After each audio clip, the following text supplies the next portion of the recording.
Hello guys, welcome back to Cric Talks with Kiran. IPL grand finale Royal Challengers Bangalore versus Punjab Kings. ഇതേവരെ cup നേടിയിട്ടുള്ളത് രണ്ട് ടീമുകളാണ് അഹമ്മദാബാദിൽ നേർക്കുനേർ വരുന്നത്. ഈ മത്സരം അവസാനിക്കുമ്പോൾ നമുക്ക് പുതിയൊരു ചാമ്പ്യനെ ലഭിക്കും. ഈ ടീമുകളെ പറ്റി പറയുമ്പോൾ ഈ സീസണിലെ ഏറ്റവും കൺസിസ്റ്റന്റ് ആയ ടീമുകളും ഇവർ തന്നെയാണ്. ഇപ്പോൾ പോയിന്റ് ടേബിൾ നോക്കിക്കഴിഞ്ഞാൽ രണ്ട് ടീമുകളും 19 പോയിന്റുമായിട്ടാണ് പ്ലേ ഓഫിലേക്ക് യോഗ്യത നേടിയത്. ഇപ്പോൾ നെറ്റ് റൺ റേറ്റ് മാത്രമായിരുന്നു ഈ രണ്ട് ടീമുകൾ തമ്മിലുള്ള ഡിഫറൻഷിയേറ്റർ. ഇനി ക്വാളിഫയർ 1ലേക്ക് വന്നു കഴിഞ്ഞാൽ പഞ്ചാബ് കിങ്സിനെ ഡെസിമേറ്റ് ചെയ്തുകൊണ്ട്, അതായത് അത്രയും ഡോമിനന്റ് ആയിട്ടുള്ള വിജയത്തോടെയാണ് RCB ആദ്യം ഫൈനൽ സ്ഥാനം ഉറപ്പിച്ചത്. അത് കഴിഞ്ഞിട്ട് എലിമിനേറ്ററിൽ ശക്തരായ മുംബൈ ഇന്ത്യൻസിനെ തോൽപ്പിച്ചുകൊണ്ട് പഞ്ചാബ് കിങ്സും ഫൈനലിലെത്തി. നമുക്കിനി ഈ രണ്ട് ടീമുകളെ പറ്റിയും ഒന്ന് വിശദമായിട്ട് നോക്കാം. ആദ്യം നമുക്ക് RCBയിലേക്ക് തന്നെ വരാം. ഇപ്പോൾ RCBയുടെ കാര്യം പറഞ്ഞു കഴിഞ്ഞാൽ ഇപ്പോൾ എല്ലാ സീസണുകളിലും നമ്മൾ RCB പറ്റി പറഞ്ഞിരുന്ന ഒരു പ്രശ്നമാണ് അവരുടെ ബോളിംഗ് എന്ന് പറയുന്നത്. അതായത് ബാറ്റിങ്ങിൽ കുറച്ച് സൂപ്പർ സ്റ്റാർസിനെ കുത്തി നിറയ്ക്കും, എന്നാൽ മാനേജ്മെന്റ് ബൗളേഴ്സിൽ വേണ്ട ശ്രദ്ധ കൊടുക്കാറില്ല എന്നൊക്കെ പല സീസണുകളിലായിട്ട് നമ്മൾ അവരെ പറ്റി കുറ്റം പറഞ്ഞിരുന്നതാണ്. അത് മാത്രമല്ല, ഇനിയും ബാറ്റിങ്ങിന്റെ കാര്യത്തിലേക്ക് വന്നു കഴിഞ്ഞാൽ വിരാട് കോഹ്ലി ഒറ്റയ്ക്ക് ഷോൾഡർ ചെയ്യുക, അല്ലെങ്കിൽ Virat Kohli AB de Villiers, അല്ലെങ്കിൽ വിരാട് കോഹ്ലി ക്രിസ് ഗെയിൽ, അങ്ങനെ എപ്പോഴും ഒരു 2-3 താരങ്ങളിൽ മാത്രം ഒതുങ്ങി നിന്നിരുന്ന ഒരു ടീമായിരുന്നു RCB എന്ന് പറയുന്നത്. ഇപ്പൊ കഴിഞ്ഞ കുറച്ച് സീസണുകളിലായിട്ട് അതിനൊരു മാറ്റം ഉണ്ടായി വന്നു. അതിന്റെ ഒരു കൾമിനേഷൻ ആണ് നമ്മൾ ഈ സീസണിൽ കണ്ടത്. ഈ സീസണിന് മുന്നോടിയായിട്ട് നടന്ന ഒരു മെഗാ ഓപ്ഷനിൽ ആ ഒരു പ്രശ്നങ്ങളെല്ലാം അഡ്രസ്സ് ചെയ്യാനായിട്ട് ടീം മാനേജ്മെന്റ് ശ്രമിച്ചിട്ടുണ്ട്. ഇപ്പോൾ ഒരു ടീം നോക്കിക്കഴിഞ്ഞാൽ ഓരോരോ റോൾസിനും അനുസരിച്ചുള്ള പ്ലേയേഴ്സിനെയാണ് അവർ ചൂസ് ചെയ്തത്. ഇപ്പോൾ ഓപ്പണിംഗിൽ വിരാട് കോഹ്ലി ഓഫ് കോഴ്സ് ഉണ്ട്, അതുപോലെ തന്നെ ആ ഒരു ഡിസ്ട്രക്റ്റീവ് സ്റ്റാർട്ട് നൽകാനായിട്ട് ഫിൽ സോൾട്ട് ഉണ്ട്. മിഡിൽ ഓർഡറിലേക്ക് വന്നു കഴിഞ്ഞാൽ രജത് പട്ടിദാർ ഉണ്ട്, ജിതേഷ് ശർമ്മയുണ്ട്, അതായത് നല്ല ഇന്ത്യൻ പ്ലേയേഴ്സ് ഉണ്ട്. അത് കഴിഞ്ഞിട്ട് അതുപോലെ തന്നെ ദേവദത്ത് പടിക്കൽ ഉണ്ടായിരുന്നു, പിന്നെ പരിക്കേറ്റ് പോയി. പിന്നീട് ആ ഒരു ലോവർ ഓർഡറിൽ ആ ഒരു എക്സ്പ്ലോസീവ്നെസ് നൽകാനായിട്ട് നമ്മുടെ ടിം ഡേവിഡ് ഉണ്ട്, അതുപോലെ തന്നെ റൊമാരിയോ ഷെപ്പേർഡ് ഉണ്ട്. ബോളിംഗിലേക്ക് വന്നു കഴിഞ്ഞാൽ കൃണാൽ പാണ്ഡ്യ ഒരു ഓൾറൗണ്ടർ ആയിട്ടുണ്ട്, ജോഷ് ഹേസൽവുഡ്, ഭുവനേശ്വർ കുമാർ, അതുപോലെ തന്നെ സുയാഷ് ശർമ്മ, യശ് ദയാൽ, അങ്ങനെ അവർ ഓരോ സ്പോർട്ടിനും, അതായത് പ്ലേയിങ് 12 ഒരു ഓരോ പൊസിഷനും വേണ്ട പ്ലേയേഴ്സിനെ നോക്കി എടുത്താണ് ഈ സീസണിൽ മുന്നോട്ട് വന്നത്. പിന്നെ ഒരു ഓപ്ഷൻ ഡൈനാമിക്സ് വെച്ചിട്ട് നമുക്കറിയാം, ഇപ്പോൾ എല്ലാവരെയും നമുക്ക് കിട്ടണം എന്നില്ലെങ്കിലും ഒരു വണ്ടർഫുൾ ജോബ് തന്നെയാണ് അവർ ഓപ്ഷനിൽ ചെയ്തിട്ടുള്ളത്. അതിനുള്ള റിസൾട്ട് അവർക്ക് ലഭിക്കുകയും ചെയ്തു. ഇപ്പൊ ഈ സീസണിൽ RCBയുടെ സൈഡ് നോക്കിക്കഴിഞ്ഞാൽ 9 ഡിഫറെന്റ് പ്ലേയേഴ്സിനാണ് മാൻ ഓഫ് ദ മാച്ച് കിട്ടിയത്. അതിലൊന്ന് ഒരു ലോസിംഗ് കോസ്റ്റിലാണ് ടിം ഡേവിഡിന്. അതായത് ടീം എപ്പോഴൊക്കെ ഒരു പ്രഷർ സിറ്റുവേഷൻസിൽ വന്നോ, ഏതെങ്കിലും ഒരു താരം അന്നത്തെ ദിവസം അവർക്ക് വേണ്ടി മുന്നോട്ട് വരികയും ആ മത്സരം അവരെ വിജയിപ്പിക്കുകയും ചെയ്തു. പിന്നീട് ഒരു ബാറ്റിംഗ് പോയിന്റ് ഓഫ് വ്യൂവിൽ നോക്കിയാൽ 10 ഡിഫറെന്റ് പ്ലേയേഴ്സ് ആണ് RCBക്ക് വേണ്ടി 50 അടിച്ചിരിക്കുന്നത്. അത് സർവകാല റെക്കോർഡാണ്.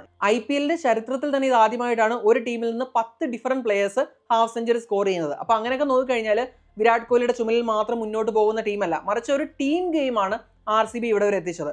അപ്പോൾ ഓരോ സ്ലോട്ടിലും ഞാൻ പറഞ്ഞ പോലെ ഇനി പ്ലേയേഴ്സിന്റെ ഫോമിലേക്ക് വന്നു കഴിഞ്ഞാൽ വിരാട് കോഹ്ലി എല്ലാ സീസണിലെയും പോലെ വിരാട് കോഹ്ലി തന്നെയാണ്. ഒരു എക്സലന്റ് സീസൺ ആണ്, 600+ റൺസ് ഉണ്ട്. പിന്നീട് ഫിൽ സോൾട്ട് ഒരു ഹൈ റിസ്ക് ഗെയിം കളിക്കുന്ന പ്ലെയർ ആണ്. ഇപ്പോൾ ഫിൽ സോൾട്ട് 5 മത്സരം കളിച്ചാൽ 3 മത്സരത്തിൽ നല്ലൊരു ഇമ്പാക്ട് തരും.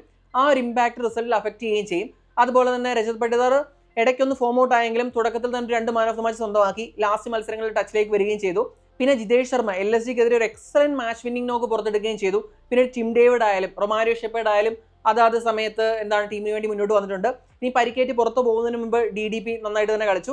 അതിനുശേഷം മയങ്ക് അഗർവാൾ വന്നിട്ട് ഒരു നല്ല നോക്ക് LSGക്കെതിരെ കളിച്ചു. കഴിഞ്ഞ മത്സരത്തിലും ഒരു ഡീസന്റ് കമിയോ റോൾ കളിച്ചു.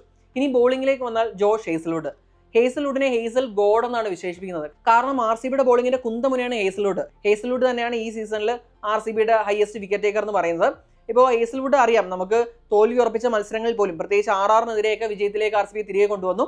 പിന്നീട് ഭുവനേശ്വർ കുമാർ ഇടയ്ക്ക് എക്സ്പെൻസീവ് ആയെങ്കിലും ചില മത്സരങ്ങൾ നന്നായിട്ട് കളിച്ചു. അതുപോലെ തന്നെ യശ് ദയാൽ ചില മത്സരങ്ങളിൽ എക്സ്പെൻസീവ് ആയെങ്കിലും ആ ഒരു 2 മത്സരങ്ങളിലാണ് ഒരു ഫൈനൽ ഓവറിൽ സ്കോർ ഡിഫെൻഡ് ചെയ്തത്. സുയാഷ് ശർമ്മയും കൃണാൽ പാണ്ഡ്യയും അണ്ടർ റേറ്റഡ് ആണ്. ഇപ്പോൾ ലാസ്റ്റ് ഈ ഒരു ബ്രേക്കിന് ശേഷം വന്നു കഴിഞ്ഞ ഒരു 2 മത്സരങ്ങൾ ഒഴികെ ബാക്കി എല്ലാ മത്സരങ്ങളും നന്നായിട്ട് ബോൾ ചെയ്യാൻ കഴിഞ്ഞു. ഇപ്പോൾ ക്വാളിഫയർ 1 നമ്മുടെ 3 വിക്കറ്റുമായിട്ട് മാൻ ഓഫ് ദ മാച്ച് ആയത് സുയാഷ് ആണ്. കൃണാൽ പാണ്ഡ്യയുടെ വിക്കറ്റ് വൈസ് ബെസ്റ്റ് സീസൺ ആണിത്. അങ്ങനെ ഞാൻ പറഞ്ഞതുപോലെ ഒരു കംപ്ലീറ്റ് ടീം പെർഫോമൻസ് ആണ് 2016 ശേഷം RCB ഫൈനലിൽ എത്തിച്ചിരിക്കുന്നത്. ഇനി നമ്മൾ പഞ്ചാബ് കിങ്സിലേക്ക് വന്നു കഴിഞ്ഞാൽ 2014 ശേഷം ആദ്യമായിട്ടാണ് ഒരു പ്ലേ ഓഫിൽ കടക്കുന്നത് തന്നെ.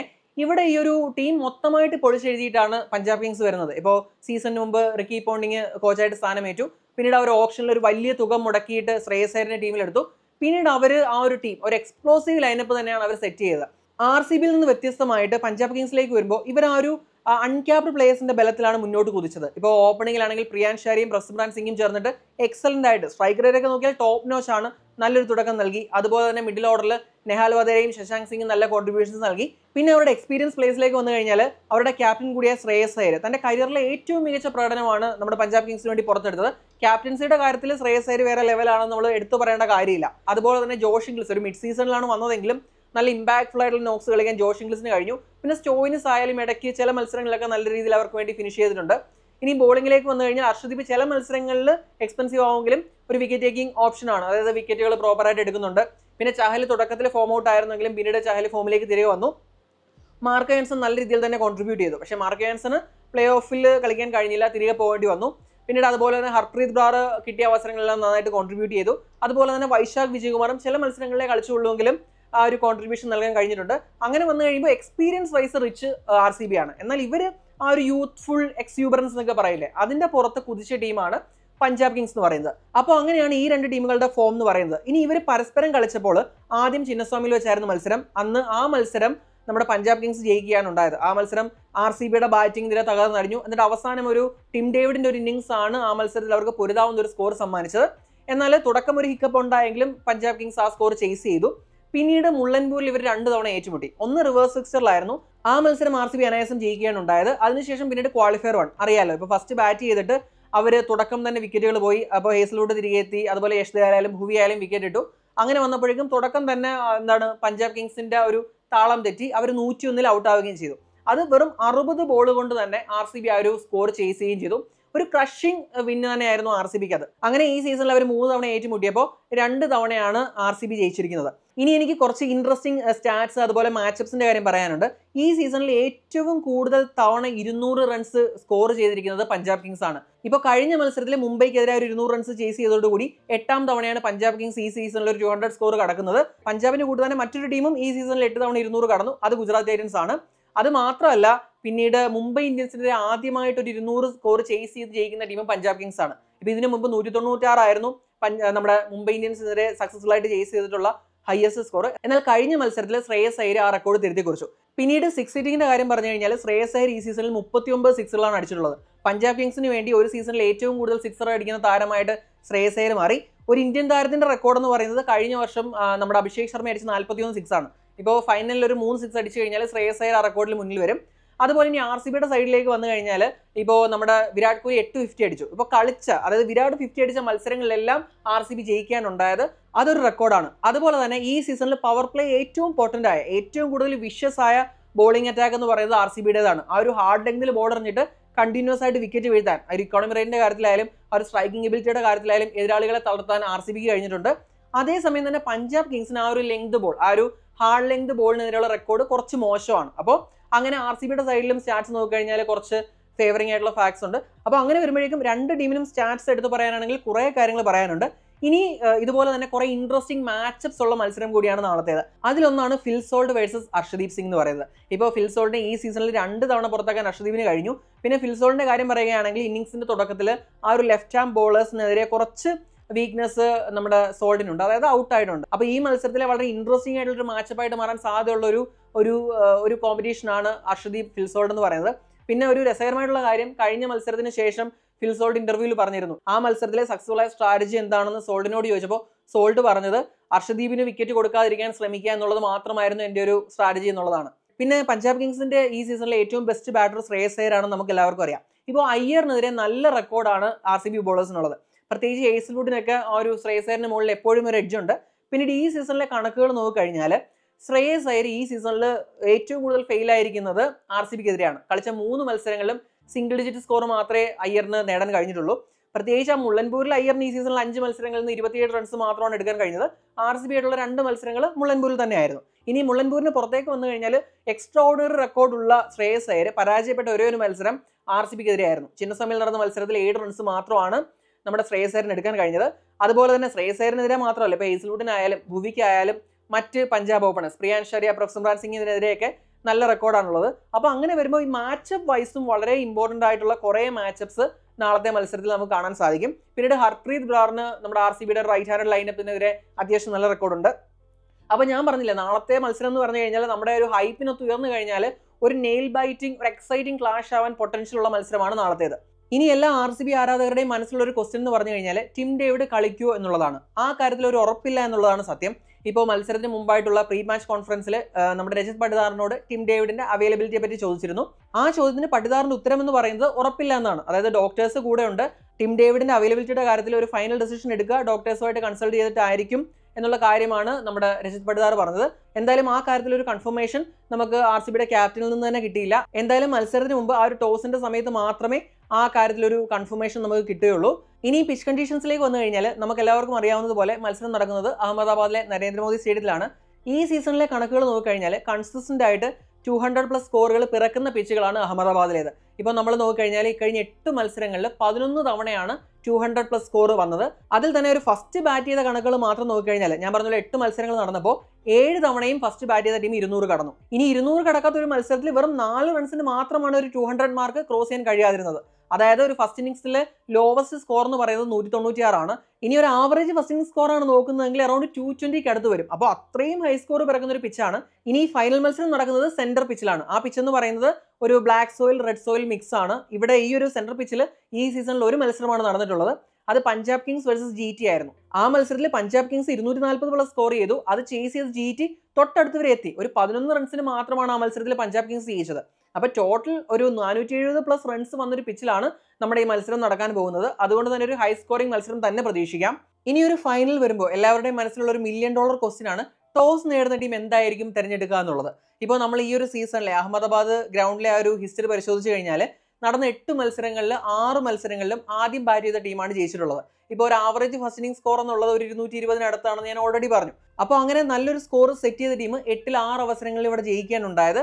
എന്നാൽ ക്വാളിഫയർ 2 വന്നു കഴിഞ്ഞപ്പോൾ ആ ഒരു മഴയുടെ സാധ്യതയൊക്കെ ഉണ്ട്. ഓൾറെഡി മത്സരം വൈകി തുടങ്ങിയതിനാൽ ടോസ് നേടിയിട്ട് ശ്രേയസ് അയ്യർ ബൗളിംഗ് ആണ് തിരഞ്ഞെടുത്തത്. അപ്പോൾ ആ മത്സരത്തിൽ ചേസ് ചെയ്ത ടീം ജയിക്കുകയും ചെയ്തു.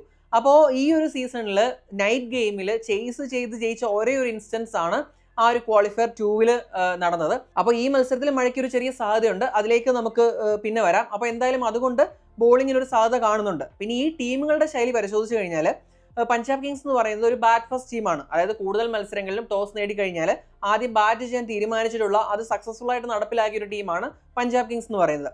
അതേസമയം RCB നല്ലൊരു ചേസിംഗ് സൈഡാണ്. അപ്പോൾ ഈ സീസണിൽ ചേസ് ചെയ്ത മത്സരങ്ങളിൽ മികച്ച രീതിയിൽ തന്നെ പെർഫോം ചെയ്യാൻ RCB കഴിഞ്ഞിട്ടുണ്ട്. ഇപ്പോൾ ഫൈനൽ പോലെ ഒരുപാട് പ്രഷറുള്ള ഒരു മാച്ചിൽ ആദ്യം ബാറ്റ് ചെയ്തൊരു ഹൈ സ്കോർ സെറ്റ് ചെയ്യുന്നത് എപ്പോഴും നല്ലതാണെന്ന് നമ്മൾ പറയാറുണ്ട്. ഈ ഫാക്ടറുകളെല്ലാം നിലനിൽക്കുന്നത് കൊണ്ട് തന്നെ ടോസ് നേടുന്ന ടീം എന്താണ് തിരഞ്ഞെടുക്കുക എന്നുള്ളത് പ്രെഡിക്റ്റ് ചെയ്യുക എന്ന് പറയുന്നത് ഓൾമോസ്റ്റ് ഇമ്പോസിബിൾ ആണ്. പിന്നെ വളരെ ഇൻട്രസ്റ്റിംഗ് ആയിട്ടുള്ള മറ്റൊരു കാര്യമുണ്ട്. ഇപ്പോൾ ഈ 2 ടീമുകളും അവസാനം ഫൈനൽ കളിച്ച് നോക്കിക്കഴിഞ്ഞാൽ പഞ്ചാബ് കിങ്സ് ആദ്യം ബാറ്റ് ചെയ്തിട്ട് 200 പോലൊരു സ്കോർ സെറ്റ് ചെയ്യാണ് ഉണ്ടായത്. എന്നാൽ ആ മത്സരത്തിൽ KKR അവരെ ചേസ് ചെയ്ത് തോൽപ്പിച്ചു. ഇനി RCBയുടെ കാര്യം പറഞ്ഞു കഴിഞ്ഞാൽ RCBക്കെതിരെ സൺറൈസേഴ്സ് ബാറ്റ് ചെയ്ത് നല്ലൊരു സ്കോറിലെത്തി. പിന്നീട് RCB ചേസ് ചെയ്ത് കഴിഞ്ഞപ്പോൾ ആദ്യത്തെ 10 ഓവർ കഴിഞ്ഞപ്പോൾ RCB മുന്നിലായിരുന്നു. എന്നാൽ പിന്നീട് സൺറൈസേഴ്സ് ബോളേഴ്സിന് മുന്നിൽ തകർന്നടിയുകയാണ് RCB ചെയ്തത്. അതായത് ബാറ്റ് ഫസ്റ്റ് ഇഷ്ടപ്പെടുന്ന പഞ്ചാബ് കിങ്സ് അവരുടെ കഴിഞ്ഞ ഫൈനലിൽ ആദ്യം ബാറ്റ് ചെയ്താണ് തോറ്റത്.